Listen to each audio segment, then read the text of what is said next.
Hello student, welcome to I Science. तो हमारा जो मिशन एमएससीटी 2025 है उसमें लास्ट वीडियो में अगर आपको याद हो तो मैंने फिजिक्स का वेक्टर एनालिसिस स्टार्ट किया था, उसका पार्ट 1 किया था। आज उसका कंक्लूडिंग पार्ट है, सेकेंड पार्ट कंक्लूडिंग, मतलब आज हमारा वेक्टर एनालिसिस टॉपिक कंप्लीट हो जाएगा। तो फर्स्ट पार्ट पे जो मैंने था ना, उसमें मैंने कुछ टर्म्स एक्सप्लेन किए थे वेक्टर्स के, फिर उसमें addition and subtraction of vectors किए था, जो ट्रायंगल लॉ, पैरेललोग्राम लॉ था, और उस पे हमने एमसीक्यूज पीवाईक्यूज बेसिकली किए थे। और अगर आपने देखा होगा तो काफी इजी है, अगर आपको कंसेप्ट समझ में आ गया तो बड़ा इजी हो जाता है। आज का जो मेरा वीडियो है वो है प्रोडक्ट ऑफ वेक्टर्स। तो प्रोडक्ट ऑफ वेक्टर्स अगर हो जाता है तो हमारा वेक्टर एनालिसिस का चैप्टर का टॉपिक कंप्लीट हो जाता है। तो चलिए मैं स्टार्ट करता हूं प्रोडक्ट ऑफ वेक्टर्स। तो आज का हमारा टॉपिक है product of vectors. Product of vectors, ठीक है। अब इस प्रोडक्ट ऑफ वेक्टर्स को पढ़ने के लिए मुझे ड्रॉ करना पड़ेगा एक पार्टीशन लाइन। तो चलिए मैं ड्रॉ कर लेता हूं, यहां पे आपका एक पार्टीशन लाइन ड्रॉ करता हूं। अब पार्टीशन का ये मतलब हुआ कि हम लोग प्रोडक्ट ऑफ वेक्टर्स को दो पार्ट में स्टडी करेंगे। ऐसा क्यों? ऐसा प्रोडक्ट का मतलब तो आप समझते हैं मल्टीप्लिकेशन ऑफ वेक्टर्स। तो हम इसको दो पार्ट में क्यों पढ़ रहे हैं? तो चलिए मैं आपको समझाता हूं इसको दो पार्ट में क्यों पढ़ रहे हैं। मैं आपको एग्जांपल देता हूं। एक हम लोग ले लेते हैं फोर्स इनटू डिस्प्लेसमेंट, ठीक है। फोर्स इनटू डिस्प्लेसमेंट, इस जगह पे ये ले लेते हैं। यहां पे हम लोग ले लेते हैं, अगर आपने मैग्नेटिक फील्ड पढ़ा है तो हम लोग ले लेते हैं वेलोसिटी इनटू मैग्नेटिक फील्ड।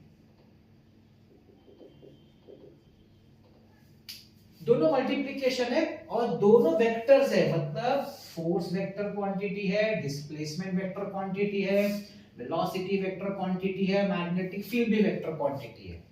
मतलब दोनों में मैंने आपको जो दिखाया है उसमें दोनों में वेक्टर मल्टीप्लाई ही हो रहा है, मतलब प्रोडक्ट दोनों में वेक्टर मल्टीप्लाई ही हो रहा है।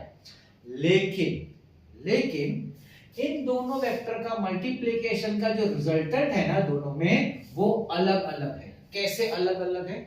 तो जब हम फोर्स को डिस्प्लेसमेंट से मल्टीप्लाई करते हैं तो जो क्वांटिटी मिलता है, फिजिकल क्वांटिटी, उसको उसको हम बोलते हैं वर्क।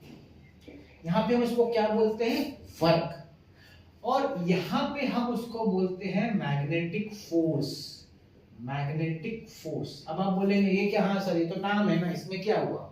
नहीं, एक और फर्क, एक चीज, नाम तो ठीक है, वो अलग नाम है, लेकिन बेसिक फर्क ये है कि यहाँ पे जो हमारा मल्टीप्लाई हुआ है ना, और जो हमको रिजल्टेंट फिजिकल क्वांटिटी मिला है, वो ये स्केलर क्वांटिटी है। जबकि यहाँ पे हमको जो फिजिकल क्वांटिटी मिला है वो वेक्टर क्वांटिटी। ये फर्क है। मतलब दोनों में वेक्टर्स ही मल्टीप्लाई हो रहा है, दोनों में। लेकिन एक पार्ट में दो वेक्टर जब मल्टीप्लाई होता है तो स्केलर दे रहा है, और दूसरे पार्ट में वहीं जहां पे दो वेक्टर्स मल्टीप्लाई हो रहे हैं वो वेक्टर दे रहे हैं। इसीलिए प्रोडक्ट ऑफ वेक्टर्स को हम लोग दो पार्ट में स्टडी करते हैं, क्योंकि प्रोडक्ट ऑफ वेक्टर्स कभी हमको स्केलर देता है, कभी हमको वेक्टर देता है, डिपेंडिंग अपॉन किसका हम प्रोडक्ट ले रहे हैं, ठीक है ना। तो जिस जगह पे हमको स्केलर देता है उसका नाम फिजिसिस्ट या साइंटिस्ट या मैथमेटिशियन ने क्या रखा? उसका नाम रखा भाई स्केलर प्रोडक्ट। उसको नाम दे दिया गया स्केलर प्रोडक्ट। और यहां क्या नाम दिया? यहां नाम दिया वेक्टर प्रोडक्ट। इसको नाम दे दिया वेक्टर। इस तरीके से प्रोडक्ट ऑफ वेक्टर दो तरीके होते हैं, एक होता है स्केलर प्रोडक्ट और दूसरा होता है वेक्टर प्रोडक्ट। अब इसमें एक और उन लोगों ने बोला चलो एक और काम करते हैं, क्या कि हम इसको है ना जो रिप्रेजेंटेशन है उसको थोड़ा सा ऐसा करें कि लोगों को देख के समझ में आए। मतलब क्या? मतलब कि उन्होंने बोला यहाँ क्या कर देते हैं ना, वर्क जब हम लोग फॉर्मूला लिखेंगे ना प्रोडक्ट में, तो फोर्स और डिस्प्लेसमेंट लेट्स से एस है, तो उसके बीच में हम डॉट दिखाएंगे, डॉट। और यहाँ पे मैग्नेटिक फोर्स जिसको हम लोग एफएम बोलते हैं, उसको हम लिखेंगे ना वी वेक्टर और बी वेक्टर, तो उसके बीच में हम क्रॉस दिखाएंगे। ये हम फर्क दिखाएंगे। मतलब जो स्केलर प्रोडक्ट होगा तो उसके लिए हम प्रोडक्ट को हम डॉट से दिखाएंगे, हम मल्टीप्लाई साइन नहीं दिखाएंगे। और जहां पे वेक्टर मल्टीप्लाई करके आंसर हमको वेक्टर क्वांटिटी आता है उसको हम क्रॉस बोलेंगे। वर्ड इज क्रॉस, है मल्टीप्लिकेशन लेकिन उसको पढ़ा जाएगा क्रॉस।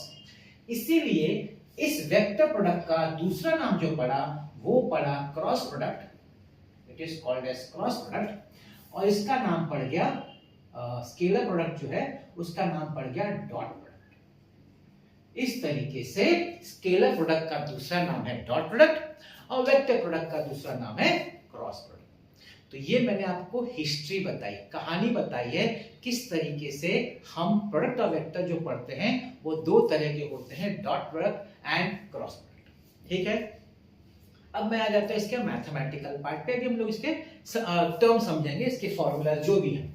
तो सबसे पहले फॉर्मूला लिखता हूं मैं आपके सामने। तो इसमें जो फॉर्मूला है, सपोज दो वेक्टर है, ए वेक्टर और बी वेक्टर, ठीक है ना, तो उसको डॉट से दिखाया जाएगा। इसका फॉर्मूला है मॉड्यूलस ए मॉड्यूलस बी cos थीटा। ये देखिए एक और वापस मैंने लास्ट वीडियो बोला था, आप इस तरह भी दिखा सकते हैं मॉड्यूलस में, या फिर अगर आपको मॉड्यूलस नहीं दिखाना है तो आप वेक्टर मत दिखाओ, सिर्फ लिख दो। मैं आपको बताता हूं ऐसे भी लिख सकते हैं कि ए बी cos थीटा, ऐसे भी लिख सकते हैं। लेकिन अच्छा लिखना जो स्टैंडर्ड तरीका वो ये है, लेकिन ये लिखेंगे तो रॉन्ग नहीं है। ठीक है, उसके सामने में आता हूं क्रॉस प्रोडक्ट में, A vector cross B vector is equal to A vector modulus B vector modulus sine theta. अब ये जो थीटा है ना वो दोनों वेक्टर्स के बीच का जो एंगल है वो थीटा है, ठीक है ना।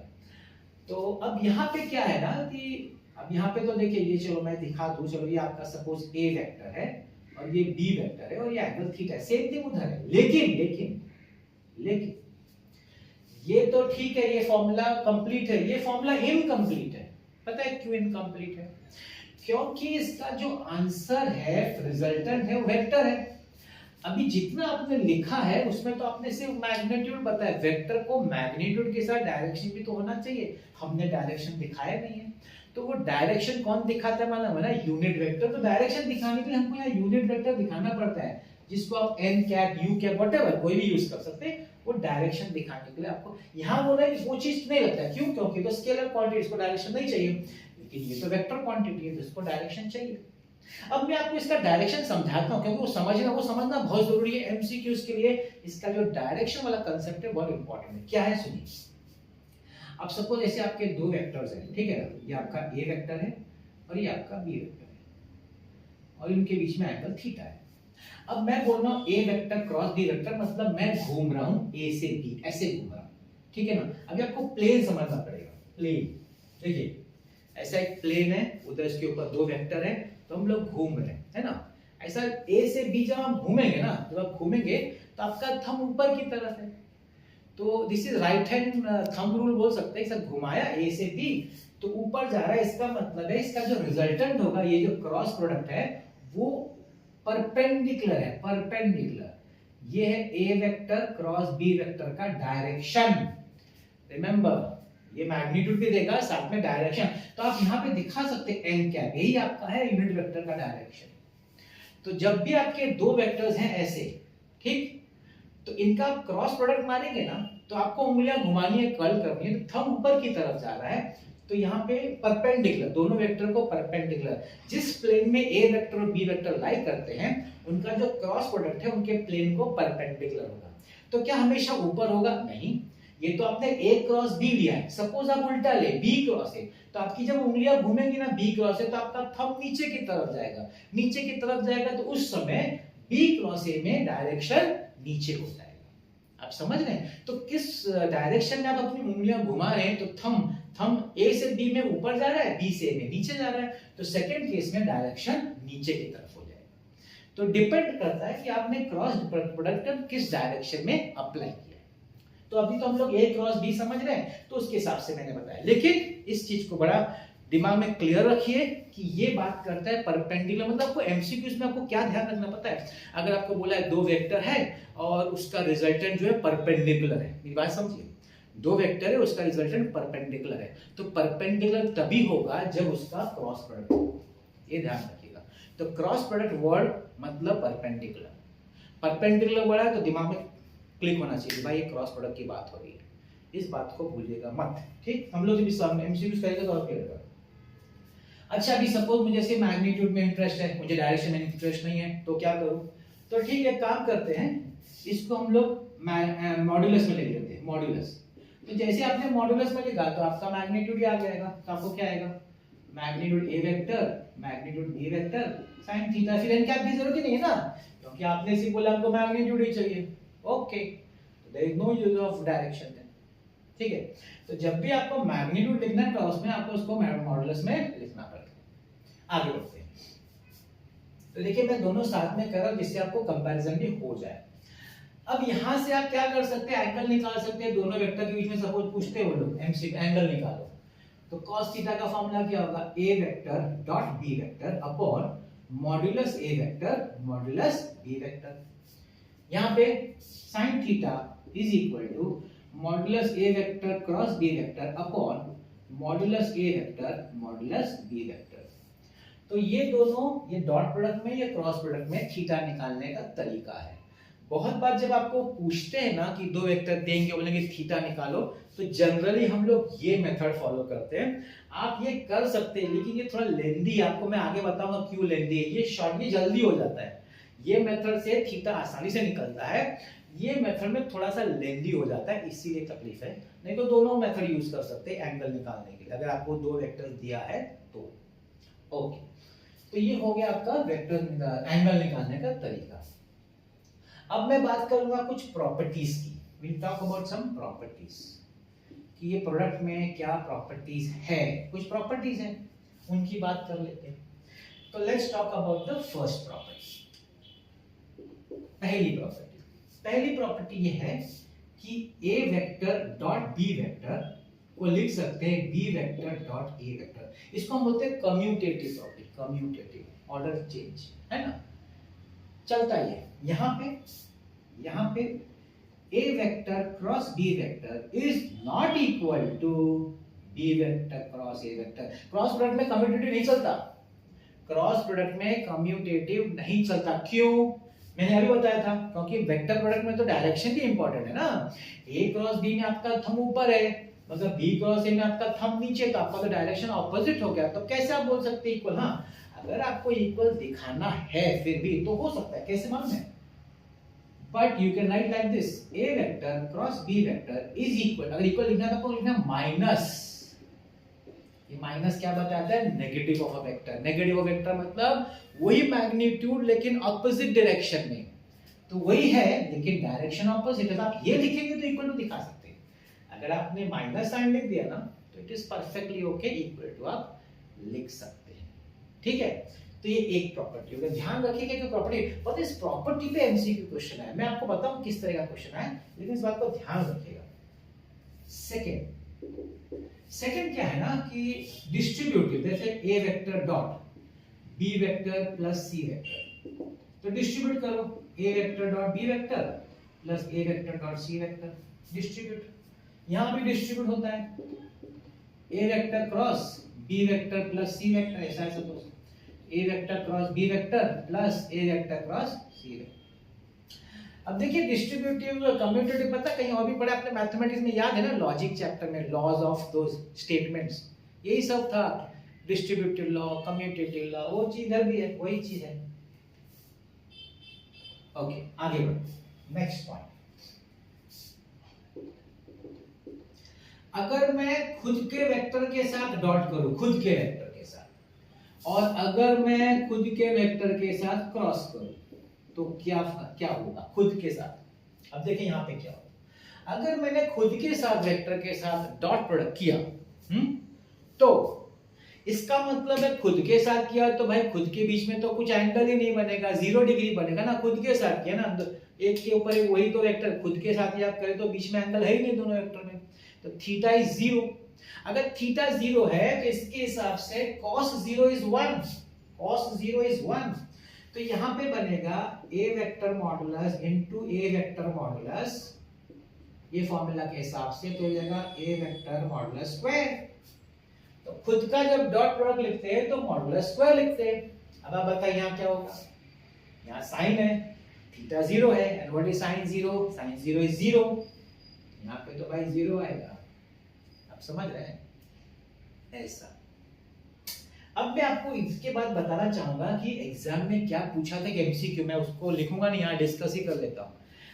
2013 में कहीं पूछा था, एमएचसीटी का एमसीक्यू पीवाईक्यू है। क्वेश्चन क्या था पता है कि डॉट प्रोडक्ट और क्रॉस प्रोडक्ट में कौन सी प्रॉपर्टी सेम है, सिमिलर है। उन्होंने 4 ऑप्शन दिया था। एक ऑप्शन क्या दिया था कि दोनों का रिजल्टेंट वेक्टर है। नहीं, ये तो रॉन्ग है, क्योंकि एक का रिजल्टेंट स्केलर है, एक का रिजल्टेंट वेक्टर है, तो गया। दूसरा ऑप्शन दिया था उन्होंने कि दोनों कम्यूटेटिव लॉ फॉलो करते। नहीं, ये commutative law scalar product follow करता है, dot product, cross product follow नहीं करता है। ठीक है ना। फिर तीसरा उन्होंने दिया था कि ये तो हाँ, खुद के साथ जब डॉट करेंगे या क्रॉस करेंगे ना तो आंसर 0 आएगा। नहीं, डॉट प्रोडक्ट में खुद के साथ डॉट करने से 0 नहीं आता, क्रॉस में आता है। और एक चौथा था जो जिसका जो आंसर राइट आंसर था वो क्या था, दोनों डिस्ट्रीब्यूटिव लॉ फॉलो करते। करेक्ट, यस, वो राइट है। देखो, ये भी डिस्ट्रीब्यूटिव लॉ फॉलो करता है, ये भी करता है। तो 4 पॉइंट में से ये पॉइंट राइट था और सब पॉइंट रॉन्ग थे। ये एक तरह का एमसीक्यू क्वेश्चन है जो आपका चेक करता है कि भाई आपको दोनों के बीच में फर्क मालूम है कि नहीं, वो था उसका क्वेश्चन। ठीक, आगे बढ़ते। अब हम लोग एंगल की थोड़ा बात कर लेते हैं। सपोज कुछ एंगल दिया हुआ है, let's say angle 90, special case होता है। अगर सपोज ए वेक्टर और बी वेक्टर एक दूसरे को परपेंडिकुलर है, 90 डिग्री पे है, दोनों के बीच में एंगल 90, तो भाई ए वेक्टर डॉट बी वेक्टर क्या होगा? अभी 90 है तो cos 90 तो 0 होता है, यहाँ 0 हो जाएगा। और इसी जगह पे यहाँ की बात करें कि अगर A vector is perpendicular B vector, तो फिर यहाँ पे sin 90 0 नहीं तो 1 होता है, तो ये हो जाएगा ए वेक्टर इनटू बी वेक्टर। ये रहेगा, sin 90 लिखने की जरूरत नहीं, क्योंकि वो तो 1 है। तो ये मैं क्रॉस मैग्नीट्यूड की बात कर रहा हूँ, डायरेक्शन नहीं, sorry. A vector cross B vector magnitude, A vector का magnitude into B vector, sin 90 में होता है, वो दिखाने की जरूरत नहीं है। तो इस तरीके से हम लोग को पता चल सकता है कि क्रॉस प्रोडक्ट 0 कब होगा? जब खुद के साथ होगा। डॉट प्रोडक्ट 0 कब होगा? जब दोनों परपेंडिकुलर होंगे। तो क्या होता है पता है, इस पे एमसीक्यू क्वेश्चन कैसे बन सकता है? वो लोग बोलेंगे कि दो वेक्टर एक दूसरे को परपेंडिकुलर है, दो वेक्टर एक दूसरे को परपेंडिकुलर, तो आप ये प्रॉपर्टी यूज कर सकते हैं कि भाई फिर उनका डॉट प्रोडक्ट 0 होना चाहिए। हम डॉट प्रोडक्ट लेंगे और सॉल्व करते हैं, आंसर हो जाता है। तो ये प्रॉपर्टी बड़ी ध्यान से आपको बारीकी से समझना है, क्योंकि इसको कैसे अप्लाई करना है वो आपको आना चाहिए। एक एक प्रॉपर्टी बड़ी इंपॉर्टेंट बन जाती है उस हिसाब से। अब मैं आ जाता हूं हमारे आईजेके पे। अब ये तो हमने बेसिक फार्मूला का डेफिनेशन समझ लिया। अब हम उसका यूज तो आईजेके में करेंगे ना, क्योंकि हमको वेक्टर तो आईजेके में दिया जाता है। तो फिर हम आईजेके में आ जाते हैं। आपको पता है ना आईजेके क्या है? आई होप आपको पता है IJK. What is IJK? I is the unit vector along X axis, J is the unit vector along Y axis and K is the unit vector along Z axis. ठीक, सब unit vector है। अगर यहां पे मैं बात करूं I dot I, या मैं बोलूं जे डॉट जे, या मैं बोलूं के डॉट के, उसका क्या होगा? और यहां मैं बोलूं आई क्रॉस आई, जे क्रॉस जे, के क्रॉस के, क्या होगा? आई डॉट आई, खुद के साथ डॉट ना, खुद के साथ डॉट मतलब क्या? खुद का मैग्नीट्यूड स्क्वायर। खुद के साथ अगर वेक्टर का डॉट करेंगे तो उसका मैग्नीट्यूड का स्क्वायर। अब ये यूनिट वेक्टर का डॉट है, यूनिट वेक्टर का मैग्नीट्यूड क्या भाई? यूनिट वेक्टर का मैग्नीट्यूड तो 1 है, तो 1 का square. Can I say it is equal to 1? Can I say this also is 1? All are 1, all are 1। ये प्रॉपर्टी यूज हुआ भाई। डॉट प्रोडक्ट जब खुद के साथ आप लेंगे तो उसका मैग्नीट्यूड का स्क्वायर, मगर ये तो यूनिट वेक्टर है, यूनिट वेक्टर का मैग्नीट्यूड 1 होता है, 1 का स्क्वायर 1 है, इसलिए इनका डॉट प्रोडक्ट आप लेंगे तो 1 होता है। क्रॉस प्रोडक्ट, खुद के साथ क्रॉस प्रोडक्ट 0 होता है भाई, 0। आपने एक चीज नोटिस किया, यहाँ पे मैं 0 लिखता हूँ ना तो ऊपर वेक्टर साइन नहीं दिखाता हूँ, यहाँ पे 0 लिखता हूँ तो ऊपर वेक्टर। पता है क्यों? क्योंकि वेक्टर प्रोडक्ट है, तो आप 0 को ऐसे नहीं छोड़ सकते, आपको ऊपर एरो दिखाना पड़ेगा, क्योंकि वेक्टर है ये स्केलर है, इसलिए यहाँ 0 दिखाने की जरूरत नहीं है। ठीक, आगे बढ़ते हैं। ये तो खुद के साथ। अब अगर सपोज मान लिया आई डॉट जे, आई डॉट जे, जे डॉट के डॉट आई, मतलब दूसरे के साथ, किसी और के साथ, खुद के साथ। अभी आई डॉट जे मतलब I is along X axis and J is along Y axis, तो दोनों के बीच में एंगल कितना है? 90 डिग्री है। अब हमने यहाँ क्या देखा, अगर 90 डिग्री है तो डॉट प्रोडक्ट तो 0 होता है, इसका मतलब इन तीनों का आंसर 0 हो जाएगा। अगर किसी और के साथ यूनिट वेक्टर ijk का किसी और के साथ डॉट प्रोडक्ट होगा तो आंसर 0 इसलिए आएगा क्योंकि वो दोनों एक्सिस एक दूसरे को परपेंडिकुलर है, 90 डिग्री है, और हमारे को पता है कि cos 90 तो 0 होता है, परपेंडिकुलर तो 0 होता है। इसीलिए दूसरे के साथ अगर ijk का दूसरे के साथ अगर डॉट होगा तो आंसर 0 होगा। अब यहाँ पे क्या होगा, ध्यान देना, यहाँ बड़ा इंटरेस्टिंग है, यहाँ इतना डायरेक्ट नहीं है, मतलब i क्रॉस j क्या आंसर क्या होगा, j क्रॉस i का आंसर क्या होगा, और k तीनों का आंसर अलग अलग होगा, इससे इक्वल नहीं, यहाँ ऊपर इक्वल था लेकिन यहाँ इक्वल नहीं होता है। अभी देखिए आ जाते वापस मतलब समझने को, जब मैं दो वेक्टर का क्रॉस प्रोडक्ट लेता हूं तो इसका जो रिजल्टेंट होता है उन दोनों को परपेंडिकुलर होता है, ठीक। अगर मैंने i और j का क्रॉस प्रोडक्ट लिया तो उसका जो रिजल्टेंट होगा वो दोनों को परपेंडिकुलर होगा ना। अब दोनों को मतलब x और y को दोनों को कौन परपेंडिकुलर है, z, यस z। तो can I say this is k cap, j cross k मतलब y एक्सिस और z एक्सिस को कौन परपेंडिकुलर है, x एक्सिस, बिकॉज़ आपको पता है तीनों एक्सिस एक दूसरे को म्यूचुअली परपेंडिकुलर होते हैं, और k cross i j vector इस तरीके से आपका बनता है। हाँ, अगर सपोज को थोड़ा सा कंफ्यूजन बनाए तो क्या कर सकते हैं ना, उल्टा लिख देंगे। कोई बोलेगा भाई j क्रॉस i बोलेगा क्या है, पता है j क्रॉस i क्या होगा, i क्रॉस j और j cross i, don't say k vector मत बोलना, क्यों, क्योंकि वो फॉलो नहीं करता है कम्यूटेटिव लॉ। हाँ, आपको बोलना है तो आपको क्या बोलना पड़ेगा, माइनस, तो आप k नहीं बोलेंगे, आप बोलेंगे माइनस k। उसी तरीके से j क्रॉस k को बोलेंगे माइनस i और k क्रॉस i को बोलेंगे माइनस j, ऐसा लिख सकते हैं। तो ये आपका i j k का प्रॉपर्टीज डॉट प्रोडक्ट में और क्रॉस प्रोडक्ट में होगा। अब हम एक लास्ट चीज जरा समझ लेते हैं कि अगर हमको कोई भी वेक्टर दिया हुआ i j k में, let's take a vector, suppose आपका a वेक्टर है a1 i cap plus a2 j cap plus a3 k cap, और आपका b वेक्टर है b1 i cap plus b2 j cap plus b3 k cap, दोनों के लिए, ठीक है, मैं एक ही बार लिख रहा हूं दोनों के लिए। अब सपोज आपको यहाँ पे डॉट प्रोडक्ट लेना है a vector dot b vector, तो ध्यान रखिए मैं आपको डायरेक्ट समझा रहा हूं क्या करने का, दोनों का जो i है ना, i उसका जो कोएफिशिएंट है मल्टीप्लाई करें, मतलब a1 b1, क्यों, क्योंकि i डॉट i तो सर 1 होता है, वो लिखाने की जरूरत नहीं है, प्लस दोनों के j के कोएफिशिएंट्स को मल्टीप्लाई करिए a2 b2, क्यों, क्योंकि b तो j डॉट j तो 0 होता है, सॉरी 1 होता है, j डॉट 1 होता है, और तीनों के k के कोएफिशिएंट मतलब a3 b3 k dot k 1 होता है। अब आप पूछेंगे सर आप a1 को j से भी नहीं कर सकते, क्योंकि a1 को आप j से करेंगे तो वो तो 0 देता है ना, तो खुद के साथ ही डॉट होगा, दूसरे के डॉट तो 0 होता है, वो दिखाई जरूरत नहीं है। तो शॉर्ट में कैसे याद रखने का, डॉट प्रोडक्ट में खुद के वेक्टर, खुद के i को i के साथ, j को j के साथ, k को k के साथ मल्टीप्लाई करने का, बस डॉट प्रोडक्ट हो गया। तो आप इस तरीके से निकाल सकते हैं डॉट प्रोडक्ट। हाँ, मैग्नीट्यूड कैसे निकालने का, भाई मैग्नीट्यूड मैंने देख सिखाया लास्ट वीडियो में, कैसे निकालने का, इसका magnitude root of a1 square plus a2 square plus a3 square, इसका root of b1 square plus b2 square plus b3 square, magnitude मैंने लास्ट वीडियो में निकाला है, सिखाया आपको, नहीं तो आप एक बार देख लीजिएगा अगर याद ना हो। अच्छा, यहाँ पे मैं बात करूं, यहाँ पे अगर आपको क्रॉस प्रोडक्ट निकालना है तो इसका निकालने का तरीका है डिटरमिनेंट, आपको याद होना चाहिए i j k a1 a2 a3 b1 b2 b3, ये डिटरमिनेंट ओपन करेंगे तो आपको क्रॉस प्रोडक्ट मिल जाएगा। ये कब, जब आपको ऐसा i j k में दिया हो ना और बोला क्रॉस प्रोडक्ट निकालना है, तो डॉट प्रोडक्ट का ये तरीका है और क्रॉस प्रोडक्ट का ये तरीका है, ठीक है। ये सब बेसिक प्रॉपर्टीज है। अब इसका एप्लीकेशन भी है, पूछते नहीं लेकिन पता है तो कहीं पूछ लिया तो, क्रॉस प्रोडक्ट में एप्लीकेशन कैसे, मतलब आपको पैरेललोग्राम दिया है, ठीक है, एक साइड का a वेक्टर दिया, दूसरी साइड का b वेक्टर दिया है, और बोला इसका एरिया निकालो, area a vector cross b vector, और मैग्नीट्यूड बोला तो मॉडुलस निकालो। पैरेललोग्राम का एरिया अगर आपको दो एडजेसेंट साइड दिया है दो वेक्टर्स का, तो एरिया निकालने का तरीका है ये सब क्रॉस प्रोडक्ट मारने का, और फिर उसका मैग्नीट्यूड भी निकालने का, मैग्नीट्यूड मतलब रूट में।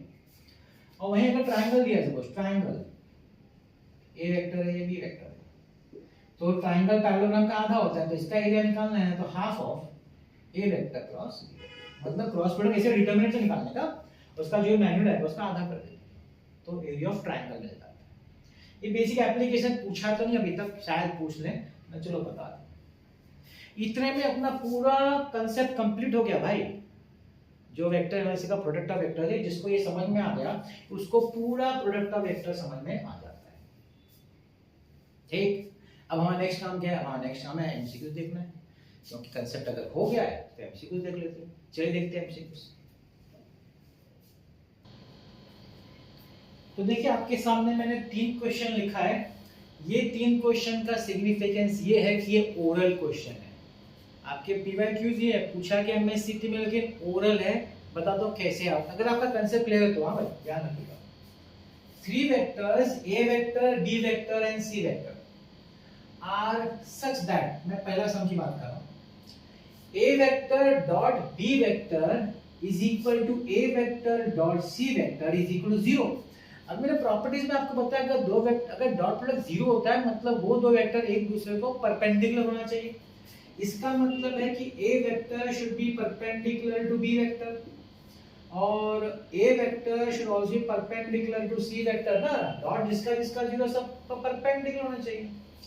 इसका मतलब है कि जो ए वेक्टर है वो बी और सी को दोनों को परपेंडिकुलर है। मेरी बात समझिए, ए वेक्टर जो है वो बी और सी को दोनों को परपेंडिकुलर है। मतलब आपके दो वेक्टर है, सपोज एक बी वेक्टर है और एक सी वेक्टर है, किसी प्लेन में लाई करता है, तो ए वेक्टर जो है वो दोनों को परपेंडिकुलर है। ये एक प्लेन है, सपोज एक प्लेन है जिसमें बी और सी वेक्टर लाई करता है, आपका ए वेक्टर दोनों को परपेंडिकुलर 90 डिग्री पे इसके हिसाब से। अब ये पूछा कि ए वेक्टर जो है परपेंडिकुलर दोनों को, वो किसको पैरेलल होगा? अरे अगर आप इन दोनों का क्रॉस प्रोडक्ट ले तो मैंने बताया था ना इसका डायरेक्शन क्या होता है। अगर बी वेक्टर और सी वेक्टर का आप क्रॉस प्रोडक्ट ले तो उसका जो डायरेक्शन होगा वो दोनों को परपेंडिकुलर होगा। B vector cross C vector, B vector cross C vector दोनों को परपेंडिकुलर होगा। इसका मतलब ए वेक्टर किसको पैरेलल हुआ? क्रॉस प्रोडक्ट को पैरेलल हुआ, और क्रॉस प्रोडक्ट किधर है? बी ऑप्शन है। I hope you got the point. को सॉल्व नहीं करना था, कंसेप्ट समझना था, और ये हो गया। ठीक, अब देखिए सेकंड वाला, जैसे मैं बोला ओरली ऑलमोस्ट कुछ ज्यादा है नहीं। What is the angle between the resultant of a vector plus b vector? अभी a vector plus b vector मतलब क्या?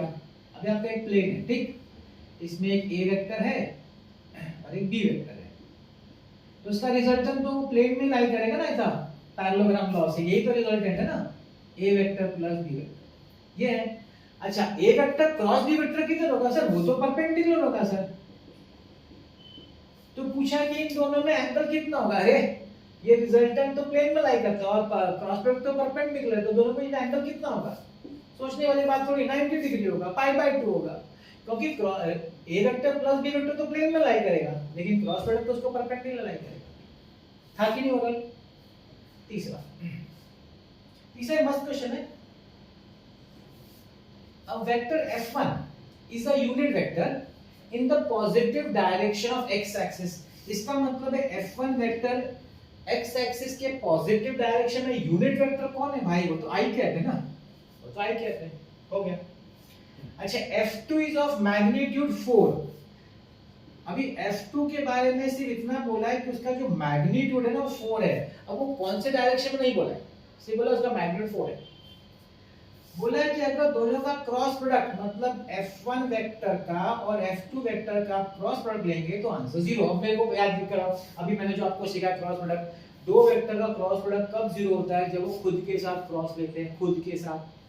तो अगर ये i वेक्टर है तो वो किसके साथ 0 देगा? जब वो i होगा तो ही 0 देगा ना, क्रॉस प्रोडक्ट खुद के साथ होता है।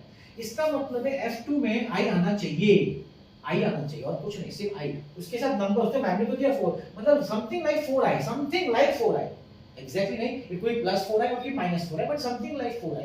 तभी वो 0, क्योंकि i क्रॉस i 0 देगा। तो क्रॉस प्रोडक्ट में खुद के साथ जब आप क्रॉस मारते हैं तो ही 0 होता है। तो खुद का i किधर है? इधर तो j है, नहीं, इधर तो i और j दोनों है, नहीं, ये राइट है क्योंकि i है। इसका मतलब है i क्रॉस -4i, तो i क्रॉस i तो 0 होता है, तो 4 का कोई मतलब नहीं, तो 0 आने वाला है, क्योंकि i क्रॉस i 0 मैंने क्रॉस प्रोडक्ट में सिखाया आपको। तीनों क्वेश्चंस में कुछ भी सॉल्व नहीं करना है, मैं तो इतना टाइम से एक्सप्लेन कर रहा हूं ना, आपको एक्सप्लेन, लेकिन जिसको समझ गया वो देख के बोल देगा, वो फटाफट बोलेगा। ठीक है, तो ये 3 क्वेश्चन ऐसे थे जिसमें हमको कुछ भी नहीं करना, सिर्फ देखना था, सॉल्व में 15 सेकंड लगेगा। अब मैं आता हूँ नेक्स्ट 2-3 और क्वेश्चन लाता हूँ जहाँ पे शायद 30 सेकंड लगे या 50 सेकंड लग जाए और सॉल्व हो जाए। चलिए देखते हैं।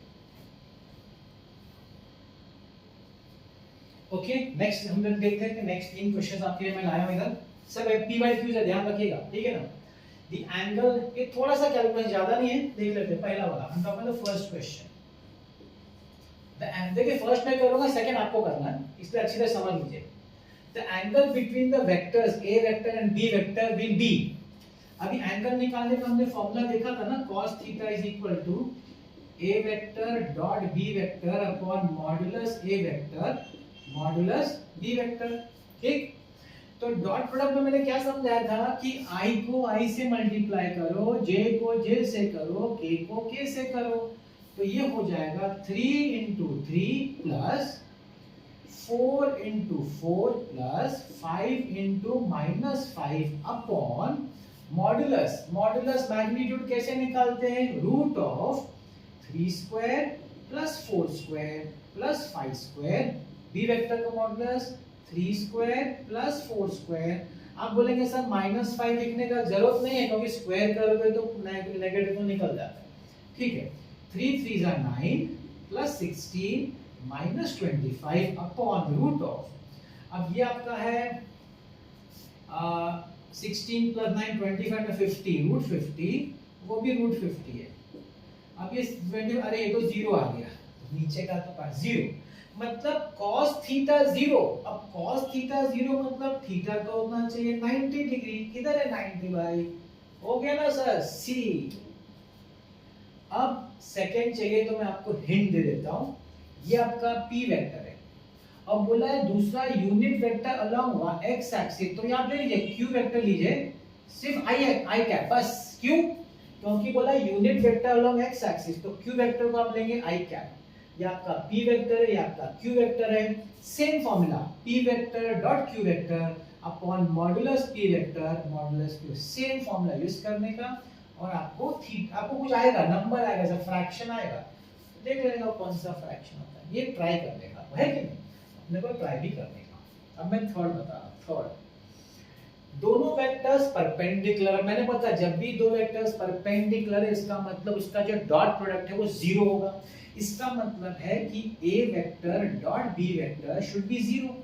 चलिए डॉट, अभी डॉट मैंने कैसे सीखा आपको डॉट लेने को, मैंने बोला i को i से मल्टीप्लाई करने का मतलब a1 b1, j को j से मल्टीप्लाई करने का a2 b2, k है नहीं जाने दो, इज इक्वल टू 0, इसको शिफ्ट करो, a1 b1 is equal to minus a2 b2। अब देखो उनका जो है माइनस में आंसर है ना, माइनस मतलब ये तो प्लस है, ये भी प्लस है, ये दो नहीं हो सकता, माइनस a में और d में है। अच्छा अभी इसमें कैसा है a1 अपॉन, हाँ ये मैं देखता हूँ, ये हो सकता है कि a1 b2 नीचे ले आता हूँ, a1 अपॉन b2, तो क्या बचेगा minus a2 b1। We are right, we are in D. ये नहीं है, देखा ना, 30 सेकंड ज्यादा नहीं लगे आपको, मैं तो सिखाने में थोड़ा टाइम देता हूँ, आपको एक्सप्लेन कर रहा हूँ, लेकिन अगर आपको आता होगा तो आप तो फटाफट कोई लोग देख के ऐसा ऐसा ऐसा हो गया, एक दो सब और कर लेते हैं ना, तो ये अपना चैप्टर कंप्लीट होता है। चलो देखो,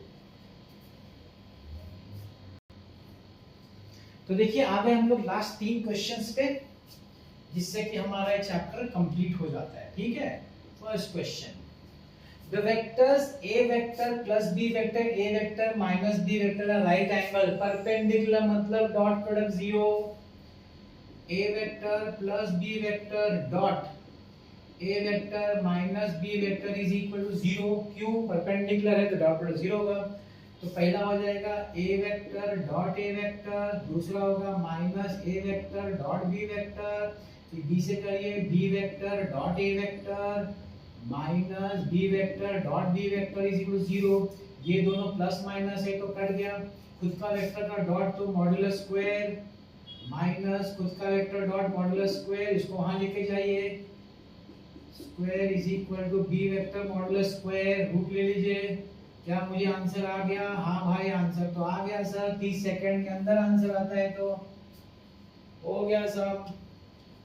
सेकंड तो एप्लीकेशन लिया, एप्लीकेशन फोर्स दिया है, डिस्प्लेसमेंट दिया है और वर्क डन दिया है भाई, वर्क डन का तो सर फॉर्मूला है F dot S is equal to work done. ये तो मैंने आज का जब ये टॉपिक आज चालू किया था वीडियो तो इसीलिए चालू किया था।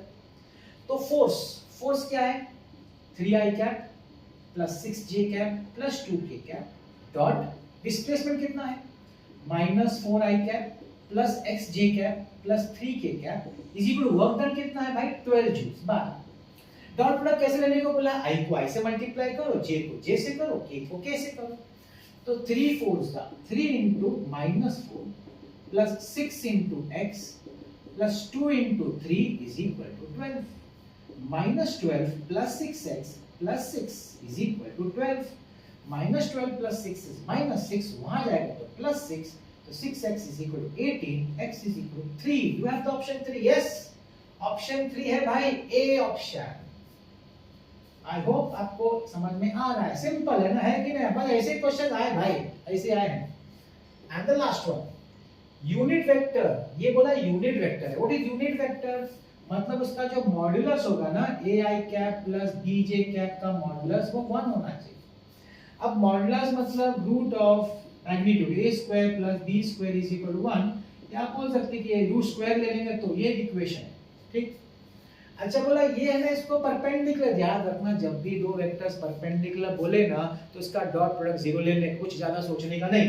मतलब क्या, a vector sorry ai cap plus bj cap dot किसके साथ i cap plus j cap is equal to 0। 0 क्यों लिया भाई? क्योंकि परपेंडिकुलर है तो डॉट प्रोडक्ट 0 होता है। i को i से मल्टीप्लाई a into 1, इधर कुछ 1 है तो a, b into 1 b is equal to 0। देखिए आपको दो इक्वेशन मिला है, आपको क्या बोला है, find the value of b। तो a की जगह शिफ्ट करेंगे तो -b होगा, और यहाँ देखिए a is equal to -b, ये जो वैल्यू है ये हम इधर सब्स्टिट्यूट करते हैं तो -b square plus b square is equal to 1, 2b square is equal to 1, b square is equal to half, b is equal to plus minus 1/√2। तो 1/√2 तो सिर्फ एक ही जगह है -1। अच्छा मजेदार बात है कि +1/√2 नहीं तो मामला फंस जाता है कि नहीं, एक ही जगह है। तो मैंने आपका एक और चैप्टर कंप्लीट किया है भाई, एक चैप्टर जो जैसे आपका रिक्वेस्ट था उसके हिसाब इसके पहला वाला चैप्टर जो किया था वो कौन सा था हमारा, ये तो वेक्टर्स था, उसके पहले एरर था, और ये वेक्टर्स आज मैंने कंप्लीट किया है। अभी हमारे एक स्टूडेंट है कमेंट में, श्रेयस कांबले, उनका रिक्वेस्ट है कि सर आप जरा रोटेशनल डायनामिक्स करा दीजिए। तो श्रेयस अगर आप मुझे सुन रहे हैं, बड़ा लंबा चैप्टर है, और क्या है ना, मैं व्हाइट बोर्ड पे सिखाता हूँ तो व्हाइट बोर्ड पे लंबे चैप्टर्स कराना डिफिकल्ट, क्योंकि बार बार है ना उसको वीडियो पॉज करके चेंज करके करना पड़ता है, लंबा जाता है वो। फिर भी यू हैव रिक्वेस्ट, अपना रिक्वेस्ट किया था, I definitely try to do something about it, next week मैं करूँगा क्योंकि तुम्हारा रिक्वेस्ट है, मैंने बोला है। लेकिन कोशिश आप लोग करिए कि मुझे छोटा सा टॉपिक अगर आप बताएं ना तो मेरे लिए ज़्यादा आसान रहेगा व्हाइट बोर्ड पे सिखाना।